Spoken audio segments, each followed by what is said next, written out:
it is cold outside, my friends, but I'm really hoping that Blue Lock can warm me up. Hey, it's Romania Black, and we are on episode 10 of Blue Lock. Fun times. And seemingly everybody's awakening. Everybody's having an awakening like you do with Blue Lock. What can we do? I'm really excited by this because last week I thought it was going to be a doom and gloom episode, and it turned out to be surprisingly upbeat and fun. So now I just have to fear that this episode is going to be the doom and gloom episode too, because I mean we're technically halfway over with the match. It seems like things are going good. And that makes me really nervous because I think this is going to be like a nail biter down to the end of the game. They're tied, right? So I'm like, ooh. I don't think that Nagi and Rayo are not going to let things go off easily. I don't believe they're not going to go down quietly by any means. But at least Team Z is fighting back, right? At least they're fighting back. That's good to know. So yeah, fun times. But it's cold. I didn't want to wear a jersey, so I've got my Slam Dunk shirt on. It's like the only sports anime t-shirt that I own is this Slam Dunk shirt. I love this shirt a lot, but it's a little cold. So in fitting with the mangaka artist being connected to Attack on Titan, I'm wearing this as well. So yes. Anyway, I've got some comments I want to talk about before we dive into this episode. I'm super excited about it. I've been really enjoying Blue Lock, but I have a feeling that we're separating things into two cores like most seasons do anymore. And so these first 12, 13 episodes are all dealing with the first selection, I'm sure. So we're on episode 10, so that means we're getting down to the nitty-gritty, right? So in the vein of that, Truck was talking about whenever Zantetsu asks, did I get that right? He did not. So I think that's important to know that anytime Zantetsu's like, did I get that right? It's like, no, you did not. But you know what? Good for Rayo and Nagi for not judging Zantetsu and still being friends with him. It's just a character trait he has. Gin pointed out that Baro calls Isagi Hetakuso, which literally means a talentless piece of shit. Or lousy, as many of you have commented, but donkey works, right? Donkey is just, I was like, I don't know why they didn't just say lousy or talentless piece of shit. That'd be kind of funny. But instead they went with donkey, I guess because it was one word and they're like, we're just going to make this work. And also, if you think about it, I'm sure that the English dub voice actors were like, oh, thank God. Because could you imagine trying to, in like a lip movement, try to be like, talentless piece of shit. Just in that one word to replace that. I have a lot of empathy and a lot of respect for a lot of English dub actors because I know English dub gets rat on a lot. And yes, there's some bad English dubs out there. And there's some like casting choices that don't make sense with the characters. But I do respect trying to fit a piece of dialogue in English into a mouth movement in another language. That is an accomplishment. So regardless of what you think about the casting decisions or the tone or readings of these characters, it is a difficult process. So I appreciate that. Wim talks about how Nagi's voice actor is also the voice actor for Furuya from Ace of the Diamond. Makes total sense. So chill. And Sakurai from Kuroko's Basketball, which again, a chill character, however, with both Furuya and Sakurai, which is what I'm thinking is going to happen in this episode, with both Furuya and Sakurai, they are characters that seem very calm and chill on the surface, but if they get fired up, they get fired up. And so far, we've not seen Nagi fired up, but I'm afraid if we do, it's gonna be a problem. So I'm ready for that JoJo's animation on Nagi's face, Kira style, right? Speaking of which, the Baro scene in episode 8 was directed by a JoJo's Bizarre Adventure art director. Who knew? The poses, the animation, all makes sense. So that's really funny. I like that it's been noted by the fandom, according to Wim, that Blue Lock is kind of like a spiritual successor to Kuroko's Basketball. I agree 1000%. Like, this is not similar to Ace of the Diamond at all. It very much feels like Kuroko's Basketball, not only in a lot of the character work, but it also feels a lot like Kuroko's Basketball in terms of the shipping, in terms of kind of the development of powers, even though the powers in Blue Lock are nothing like Kuroko's Basketball. So I do appreciate that, right? I think that it's great that this was the series that replaced Kuroko's. It's a nice little, even little flow from one series to the next. So I appreciate that. Also, the move that Nagi does, that is where he kills the momentum of the ball, is in Japanese called trapping. And trapping is basically receiving or controlling the ball, whether it's from a pass or by a misplaced pass from an opponent. So I like that that's a little tie into the mechanics of soccer or football. That's really good. And then, name, which is a great handle, said that Hyoma, which is Chigiri's first name, means panther or leopard in Japanese. So I'm like, yes, we have a bee, we have a leopard. I always also get mochi vibes, a Kurmochi from Ace of the Diamond, because they're kind of connected to a leopard, or cheetah mochi. So that's really good. I like that a lot. But yeah, those are my comments. Speaking of which, since we are talking about Nagi potentially being a chill character who may be as cold as the winds outside, but who may melt or warm up this episode, I feel like it's only appropriate that we talk about another series I mentioned just recently that has a similarity to Nagi and Blue Lock as well. Have a look. It sure is cold outside. When I'm not watching Blue Lock and need something to help warm me up, you know what series I reach for? Ace of the Diamond. Yes! This series, much like Blue Lock, has characters that seem kind of cold on the outside, like Furuya. But then once they're inspired by characters that are fiery ray of sunshine, like Sawamura or Asagi, they slowly start to melt the ice around themselves and develop as players and have their own awakening of their abilities and their passion for the sports that they're in. So when you're done watching Asagi and Nagi awaken their powers and be inspired by one another, go check out Ace of the Diamond and see another similar dynamic play out just the way you want it to. Now, back to the reaction. Worked that one in. Yes! Someone said in the comments that my Ace of the Diamond ads have encouraged them to watch Ace of the Diamond, and I have never felt so vindicated. I feel like the validation. I was like, yes! I felt like that little kid with cotton candy in the meme that's like, ah! Like that was me reading that comment. So if I can do my civic duty and get another person to encounter and engage with Ace of the Diamond, it shall be worth it. Of course. But yes, so I'm super excited for this episode. I'm really looking forward to seeing what we get. I'm excited to see y'all's comments, but we're not going to waste any more time. We're going to dive right in and see what Ace of the Diamond has. Ace of the Diamond. See what Blue Lock has in store. I wish I was watching Ace of the Diamond. I love Blue Lock. Man, some more Ace of the Diamond content? Yes, please. But we're not going to waste any more time. We're going to dive right into episode 10 of Blue Lock. And we're going to do that here in 3, 2, 1, and let's go.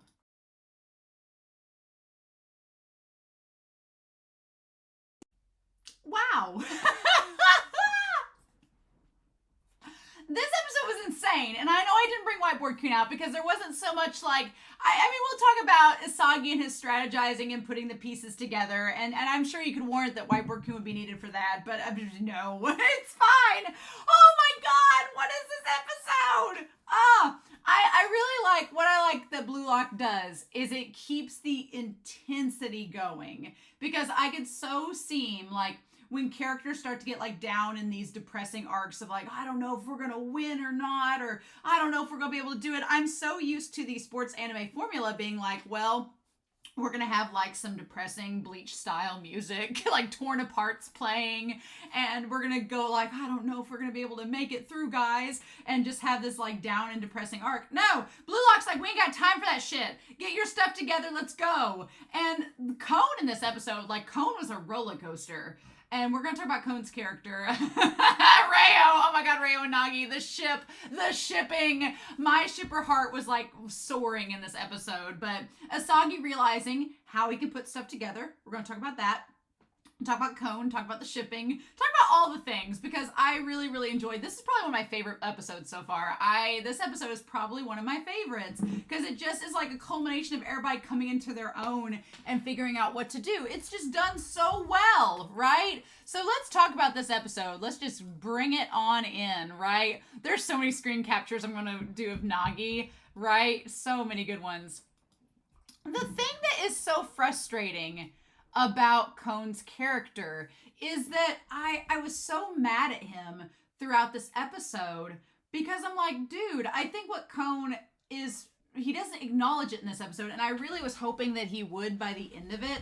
But the thing about it is you can kind of understand where Cone is coming from in terms of he's been on a team before that just wasn't serious as he was. They just were never as dedicated or as serious about winning and as dedicated to practicing to win as Cone was. And that is frustrating. It really is. When you're on a team with somebody and you're the one that cares and nobody else cares, and you're like, well, we're not going to get better if you guys don't care. So it's the idea, I felt probably the most empathetic towards Cone when his teammate was like, you're just overbearing.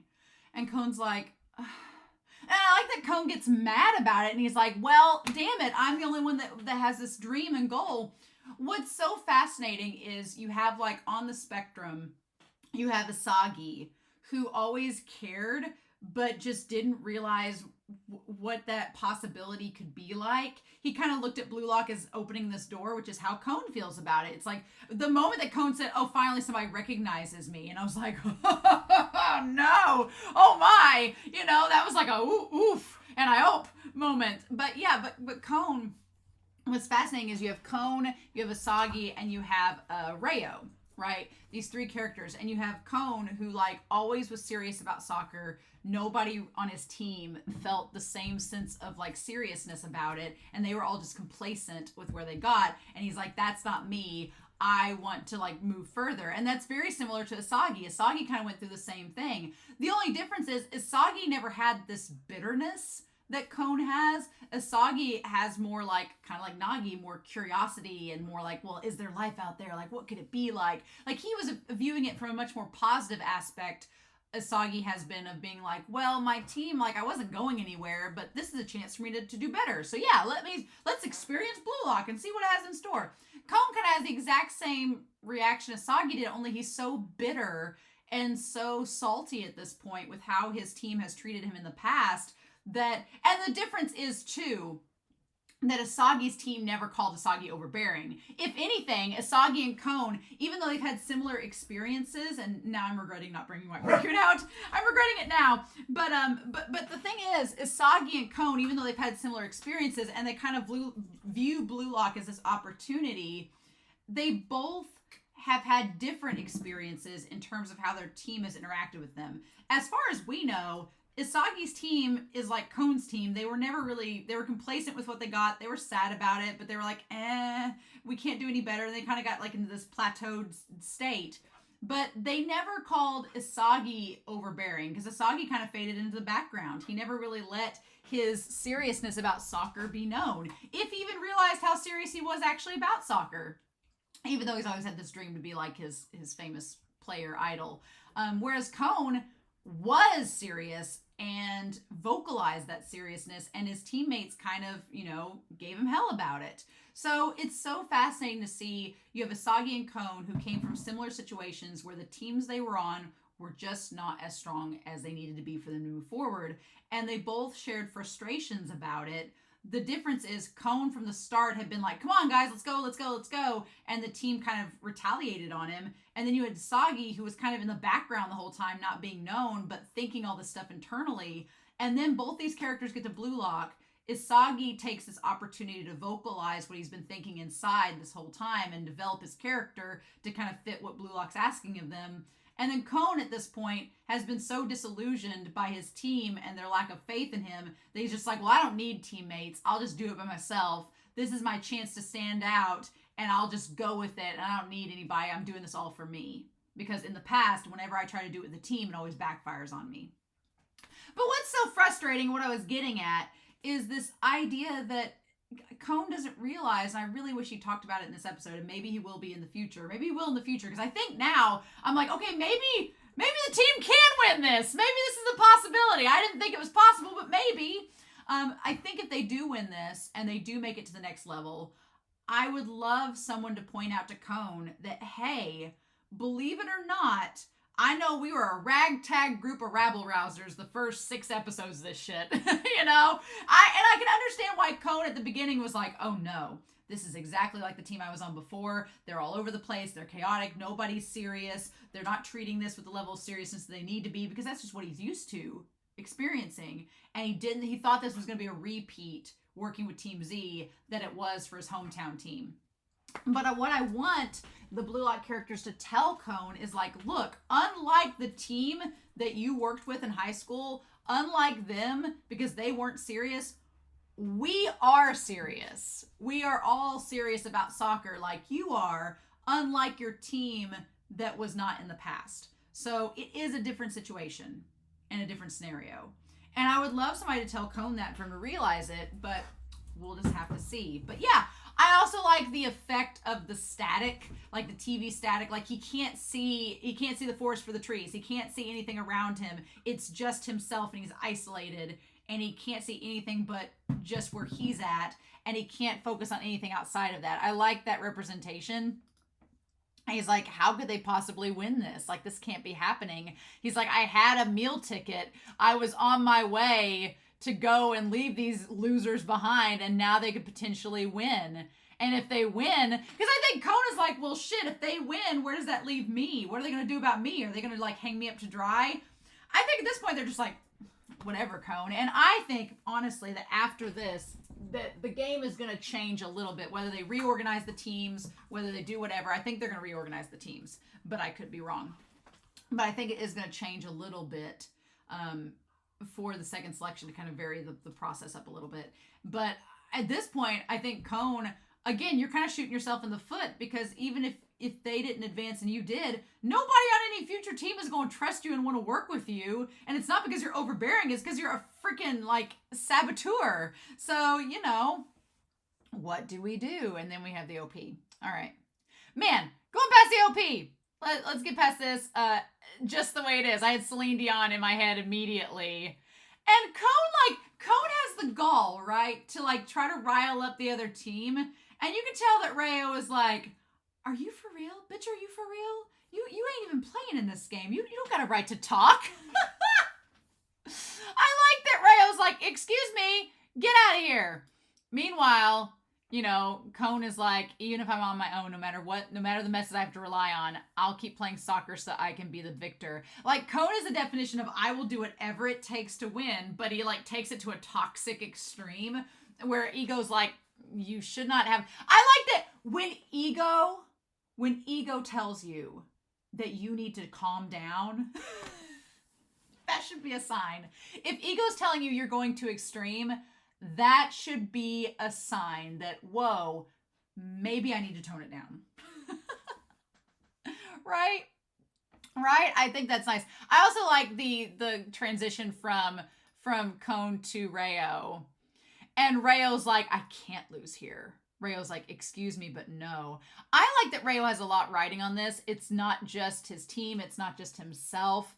It is also, he's like, he connects it back to his parents. And again, we were talking about this in the comments for last episode. Kuroko's Basketball is a great comparison series with this. And this is kind of like the spiritual successor to Kuroko's Basketball. I completely agree with Wim on this. You have a character like Akashi in Kuroko's Basketball who very much, what I like about Rayo's character, and again, this is a little bit of Kuroko Basketball spoilers, a little bit, so just skip the next 30 seconds if you don't want to listen to this, is that in Kuroko's Basketball, Akashi is constantly being overbearing down by their parents and telling them that they have to do this, they have to do that, and they have to win no matter what, and all they have to do is win no matter what. And they don't ever, like, one criticism I have of Kuroko's Basketball is that Akashi, we never see him, like, come out and challenge his parents in any way.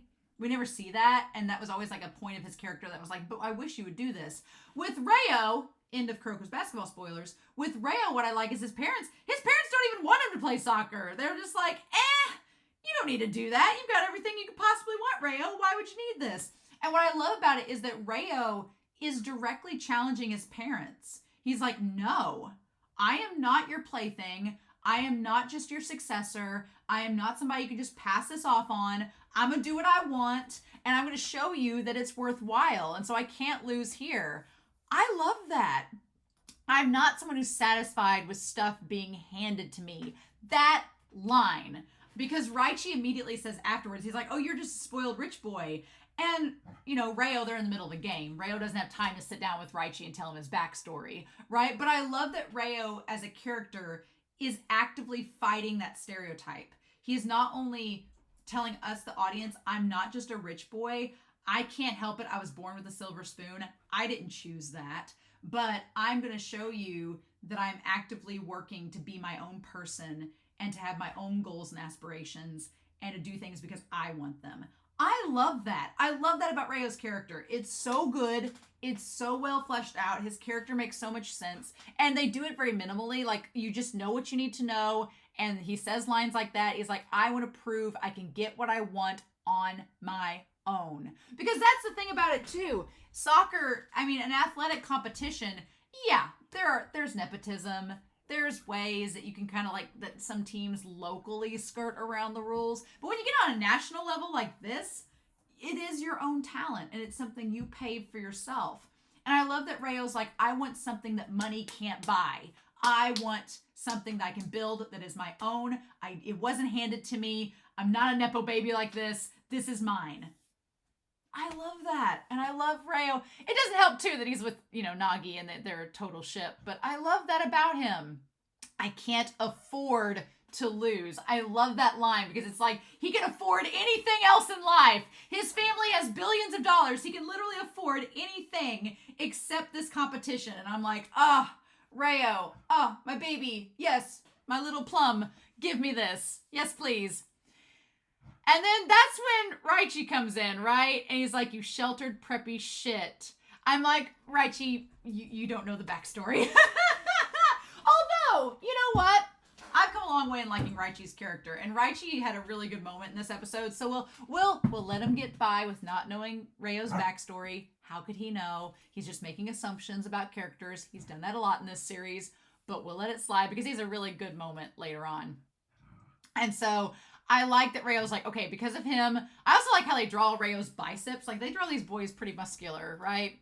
He's like, what do I do? Zantetsu's a risk. He's like, I want to shake this stalker. I'm like, shake it off. Shake it off. And then there's Asagi, who's stalker number 2. And he's like, number 11's occupying the space, waiting to pick up the loose ball.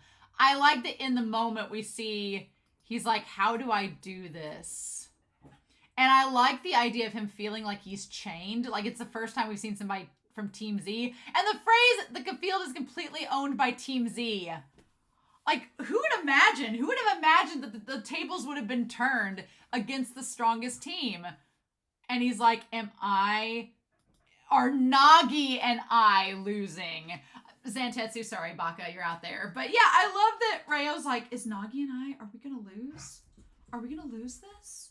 Like, what about Nagi? Like we haven't really seen Nagi even have a goal. He's just there for Rayo, right? And he's like, he's like, it's not just him that could lose. It's Nagi too. I'm like, give me the ship. Christen it. Let me sail in it. Full speed ahead.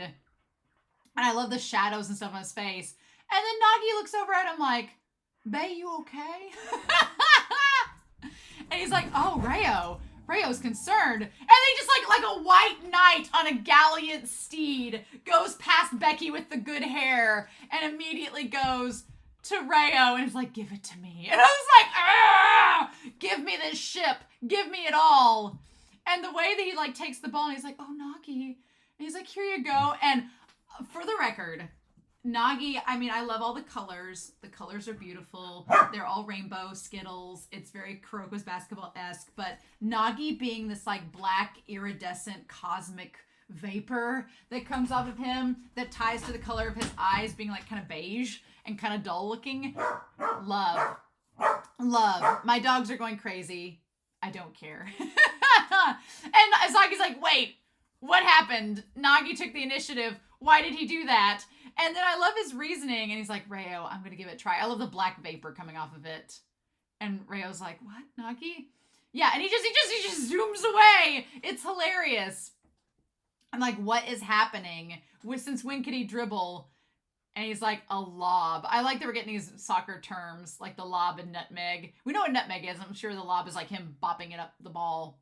And then Imamura, Becky with the good hair, he was like, no, thank you. Ain't got time for you. And he passes it back out to Zantetsu, who is faster in the moment. He got the head start. And then he took it over to Nagi, who, like, he's like, Nagi. And Rayo's like, Nagi, you did this for me?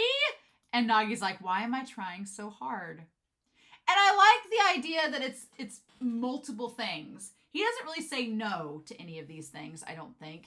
He says, is it because Rayo made that face like he was going to lose? Mm-hmm. Is it because he thinks he'll lose for the first time? Or, and it's like, could it be because the other team looked so cool and that inspired him, right? Is it because these guys I thought looked lame totally look cool? But now that I have it, the rest is inevitable. I like that his vapor is like cosmic colored. Like we've seen Chigiri's be like pinkish red. We've seen Bachira's be yellow. Kunigami's be orange. And his is like this cosmic color. He's literally like, I don't know, Sailor Saturn or something. It's great. And he's like, the curiosity of mine can't be stopped.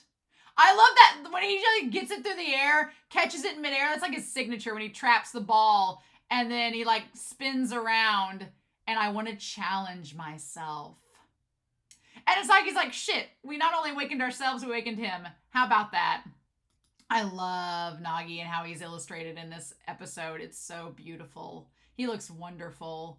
And then he like just crashes and Rayo's like, you fell down for me? And he's like, oh, I'm fine. He's like, Rayo, soccer's pretty fun. And I was like, it's like in Haikyuu where Kenma's like, soccer's pretty fun, which I've seen people in the comments compare Rayo and Nagi to Kenma and Kuro.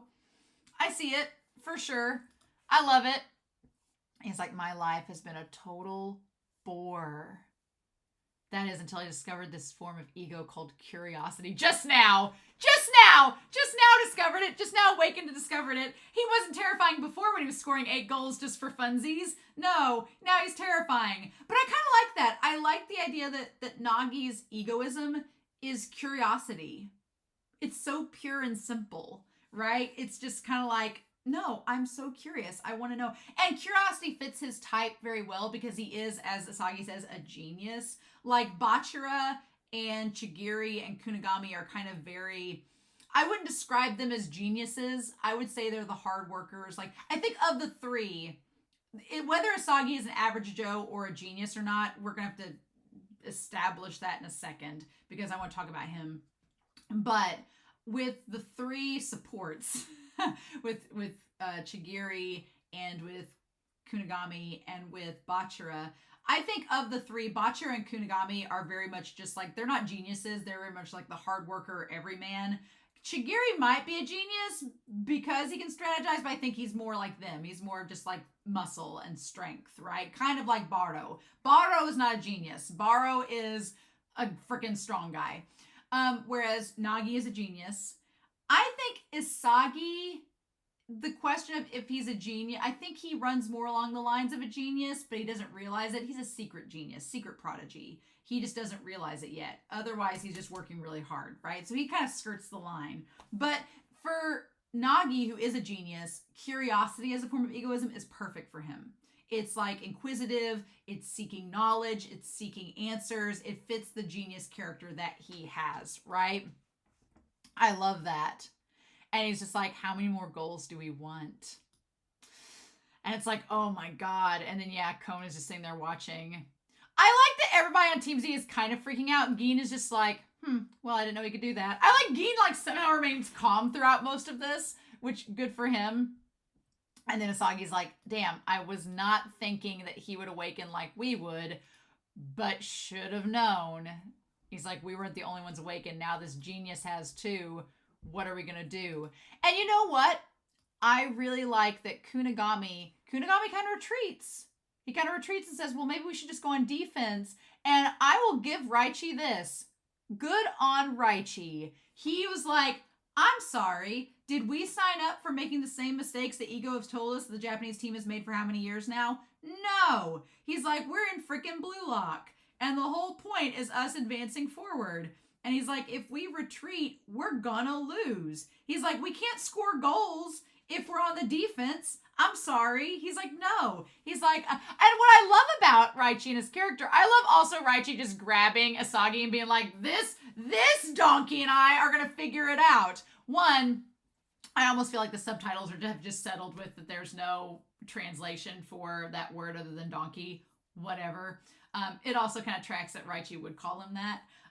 But what I like about it is, one, Raichi has come a long way from saying that he didn't need Asagi and Asagi should just sit out to now saying, look, I realize this guy's kind of strong. Gonna use him. Let's do it. I like that growth for his character.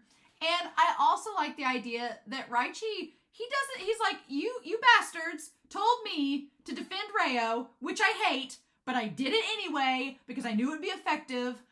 So now you're all going to listen to me. I had to do something I didn't like, and it was effective, so I'm still doing it. But we're going to do something I don't like, which is use Asagi, and we're going to do it to win, because that's the strategy that seems to be working, and we need to keep doing it. I like it. I like that Raichi stands up for himself.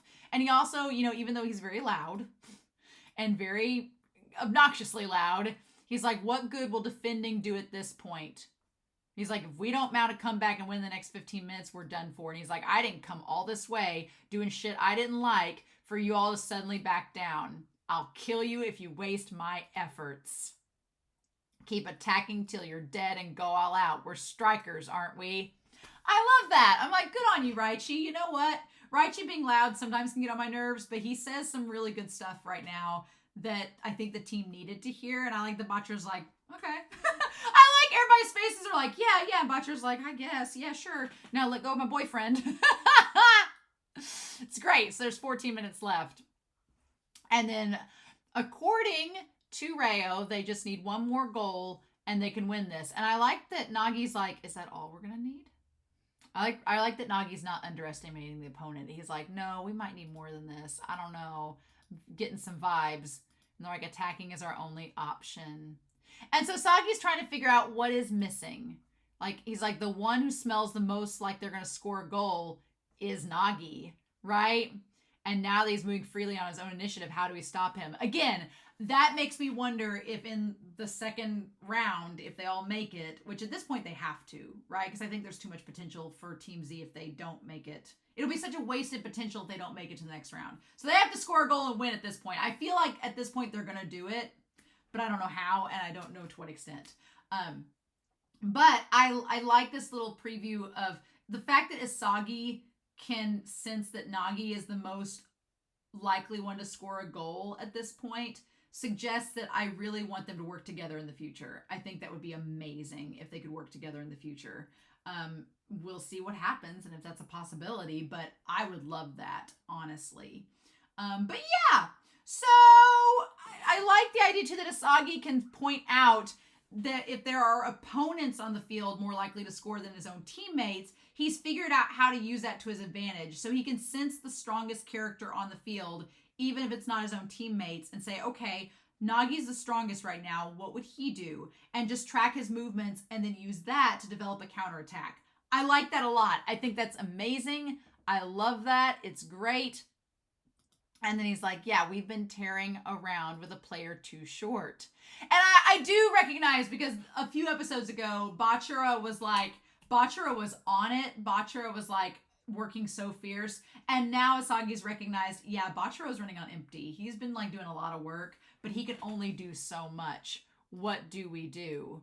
What can we do? How do I win?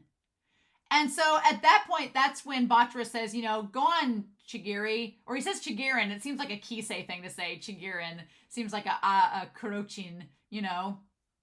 I like Zantutsu's like, bring it, redhead.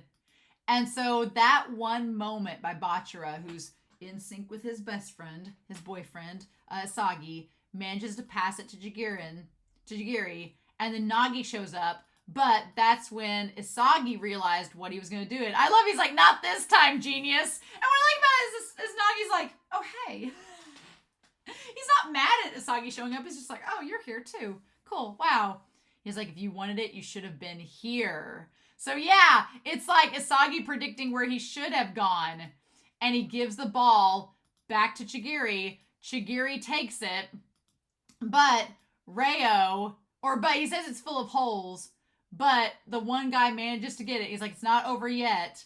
And that's when Gin shows up. Reo protects it from Gin. It's like, oh, just the move after move after move. It's great. And then there wasn't, you know, Bokudo, whoever is on Team V, they ain't doing shit. So it's mainly the three of them doing all the work. And Kunigami manages to get it in with the goal. And he's like, wow, it all worked out. But how did it work out? And that's when I love that Ego was talking about Asagi needing to put together the puzzle. And here he does it. He looked at all the weapons on the team that were at their disposal, figured out what the enemy was going to do. Asagi just played Risk in like 5 seconds. He played a whole game of Risk in 5 seconds, figured out what needed to happen, and then coordinated the actions of his team. He figured out where his teammates needed to be and how the moves could make it to where there were multiple opportunities to score, no matter what the enemy countered with. He was able to see the full, using spatial awareness to see all the different possibilities in which a goal could have been scored. And I love the idea of him like holding the hand on the eye. It's so it's such a pose. And he's like, with these eyes and my brain, I can foresee the future of the field. I can see all the opportunities we have to score and try to coordinate an attack that will allow the most chances for us to score a goal.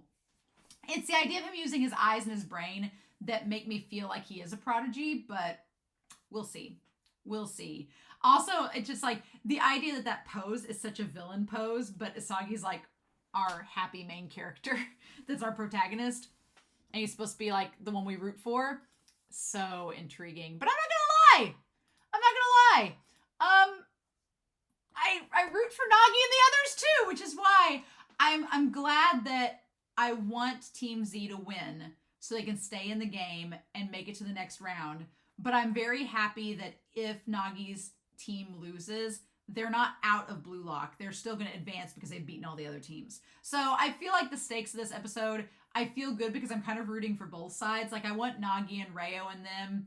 Also, I'm like, Rayo, I know you don't want to lose because you have lots of stuff to prove, but you guys do realize you're going to the next round. I'm like, have they even looked at the scores? Have they even made it to where they know that they're going to the next round no matter what? I'm like, yeah, I kind of don't want you guys to lose either because I really like you three. I don't care about the rest of your team because we don't even know them, except one of them looks like Bokuto from Haikyuu. But I mean, I like Zantetsu and Nagi and Rayo, but if you guys lose, you're still going on to the next round. Let's be real.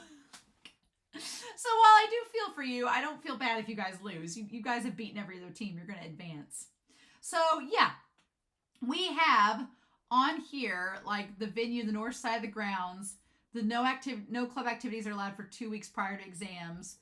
We have the principal of Kitsunezaka High School, which Kitsune is foxes. So that's interesting. That we have the day and times, that it's weekdays 4 to 6 p.m., holidays about 5 hours, Saturday and Sunday, and weekdays Tuesday through Fridays. Nothing on Mondays. But I like that he turns in this little form saying that like the club purposes. And so on the team, we have the team members. So he's like, our soccer team starts here. So I did like this little background with Cone and establishing that he put his soccer team together. He started out the soccer team and then like saw it come together, but then saw it kind of realize that it was sort of like nobody cared as much as he did and they all were just playing for fun, but he wanted more. I do feel for Cone after this flashback. I do. But part of me was like, dude, do you not realize like that this team is all people kind of like you? And I do feel for him. And you can understand, like, even though he's a shit, and I'm like, dude, don't say you don't need friends anymore. You kind of get to see where he's coming from, and you understand why he is the way that he is. You want to shake him and be like, you're a dum-dum, but you understand where he's coming from, right? And then he's like, that's the place I should be. Somebody that finally acknowledges. And seeing, like, his eyes being red and being like, even if I have to do it alone, I'll do it, right? And then he's realizing, being like, wow, he's like, they could win this. Team Z could win this. And then here's the rub, though. What's so fascinating is that he comes to the conclusion that if it's a draw and they don't win, if they lose or if it's a draw, then him and Kunigami are tied currently as being top scorer. And because neither of them have gotten red flags and neither they have the same amount of fouls, if anything were to happen, Cone is still the top ranked player. He's still going to go. So Cone's like, if I just sit here and do nothing, then I'm going to survive. I'll make it to the next round. But what I love about this moment and what I was hoping would happen, it happened a little bit different than I I expected because it's blue log. We have to go to the extreme. But what I was hoping was as he was going through this, I'm like, dude, are you going to be satisfied as the overbearing player? Are you going to be satisfied just waiting in the wings and letting it just happen? Is that good enough for you? Is it? Are you satisfied with that? That's kind of what I love. I love about this moment because as a character, you think, okay, Cone has been established as being overbearing. They're super serious. They're always giving it like 120%.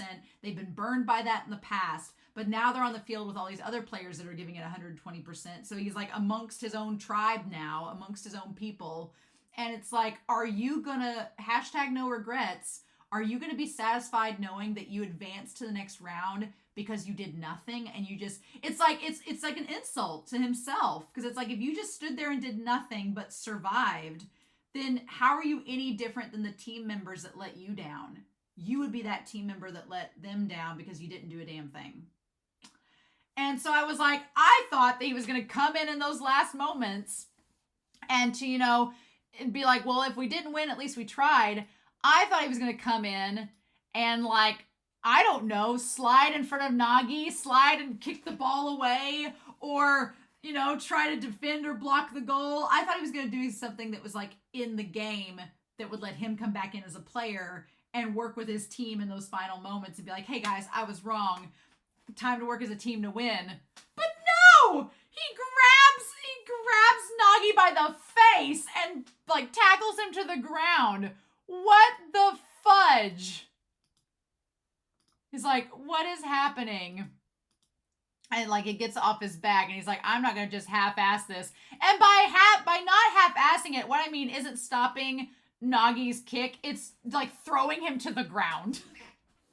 I do love, as everybody's just like in this moment of despair, I do love the visual of Asagi like reaching out from the darkness being like, no! Like it had a very shonen-esque, like we're all about to die. Like I said, I've been watching Attack on Titan. It feels like a moment from Attack on Titan. I was getting those vibes and I was like, oh. But then yeah, just freaking grabs his face and just like slams him to the ground. And I love Rayo's like, excuse me, that's my bae you just tackled. Like, you could have seriously hurt him. Yeah, they're like, major foul by Team Z. And we're like, what? I love that Rayo was about to, and he's like, oh, you guys keep fighting now. And Nasagi's like, what? Okay. I love Kunigami's like, I have no clue why this is happening. Sure, explain. And they're like, are you okay, Nagi? I love that Rayo, like, pushed everyone out of the way. And, like, what did you do, you bastard?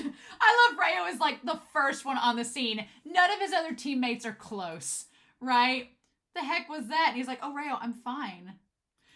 Rayo was about to, like, his eyes, he was about to throw down. Rayo was gonna, like, pull out a knife and just, like, go to town on Cone. And Zenitsu is like, calm down. He's okay. He's like, another yellow card and you're off too. Rayo was like, you bastards. You hurt my bae. You hurt my boyfriend. What kind of plan is this? How could you do this? Rayo's like having a come apart. And I'm like, oh my God. The ship. Like he was about to bring out the cannons. And I think Kumagami's like, whoa, calm down. We don't know why this is happening. Cone, can you explain? Because Rayo's like having a come apart here. You could have survived. And that's when Cone says, I did it for myself. He's like, I would have hated myself if I have gone my entire career as a soccer player, like touting how I'm not a coward and I've given it my all. And in the last moments of my time with you all, just gave the bare minimum effort and half-assed it just so I could survive to the next round. He's like, I wasn't satisfied with that. Granted, took it to the extreme, like his character seems to do, but, and I like Asagi's like, what the fudge? I just like the idea that we've established Cone as a character that goes way to the extreme, whether it's to the benefit or detriment of himself and his team. He goes to the extreme. And Batra's like, holy cow. They're all like, so basically, if we don't do it, you're out, like all of us, and Kunigami's the one that'll go through. At that point, I'm like, okay, well, they're going to win the next episode. They have to win, because I don't think it's just going to be Kunigami, right? He's like, you have to win. And I liked at that point, they're like, all right. I also love in this moment where there's this awe-inspiring, like, just this moment where they're like wiping their cheeks and Lemon's like getting the glove on and they're like, all right. And they're in this like team must win pose. Batra's just like hydrating. Just out there hydrating. Like he's either asleep or he's just not. He's always the one that's a little bit off from the team montage motif. Meanwhile, I like that we have Yuta from Jujutsu Kaisen and Bokuto over here, number 8 and number 7, that are like, oh, Ryo, what we gonna do, man?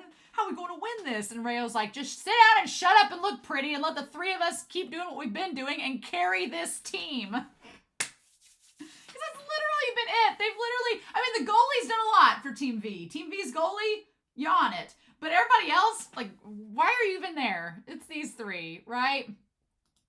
And so I like that Cone goes and sits in the shadows, like, just very fitting for their character. Like, what an edgelord he is! He's such an edgelord. Oh my god, Cone is the edgelord of Blue Lock. I'm here for it. And so Asagi's like, what do we do? And I love Lemon stepping up. Lemon's like, we're gonna stop no matter. I'm like, Lemon's like, this is Blue Lock. This is Sparta. Let's get this. I'm here for Lemon's like evolution as well, right? And Lemon being like, okay, are they going to pass to Nagi? Are they going to pass to Zantetsu? No. He's going to take the shot because it's Blue Lock and he's got an ego and he's going to do it. Get it, Lemon. Freaking MVP, right? Love it. And then where did you come from? Raichi's like, I've been here all along. Raichi having the, it was me, Dio moment. But then, yeah, Nagi gets it. And oh my God. Nagi, that black flame candle eye that he's got, freaking terrifying. And like all of them getting there to stop him, all of them just, oh my God. And the ball going over and it was going to go into the goal. And then Gin at the last moment, Gin is like so many, like I love the team just doing it. Love it. I like that even Cone didn't think they were going to do it. He's like, really? They managed to make it out? And then they're down to 10 men. They're actually going to keep trying? They could actually do this? I'm like, don't jinx this, Cone. And Asagi's like, we are not down for the count yet. Oh. Okay, so the additional time, super cute. I love Gin. I love Gin imitating Baro. Hilarious. And then Asagi imitating Igarashi, so good, really good. But oh my God, Kunigami with the lies being like, you beat us, being Nico. Kunigami's little cute face with the sparkles. Get out of here. Get out of here. Can't take it. Amazing. Love it. I feel like Lady Gaga. Amazing. Excited. Not like anything else. Oh my God, he's so precious. A little precious orange, our little tangerine. Oh my God, y'all. The shipping, the madness, the exhilaration of this episode. It's been one of my favorites. I love it so much. And I'm excited to hear your comments down below. On cloud 9. They've only got 3 minutes left. Less than 3 minutes. It's all going to be down next episode. So we'll see, right? But in the meantime, I hope you all enjoyed this reaction and discussion. I'm excited to hear your comments down below. But I also hope you have a wonderful week. Please stay safe. Take care. And yeah, I'm back very soon with episode 11 of Blue Lock. Bye.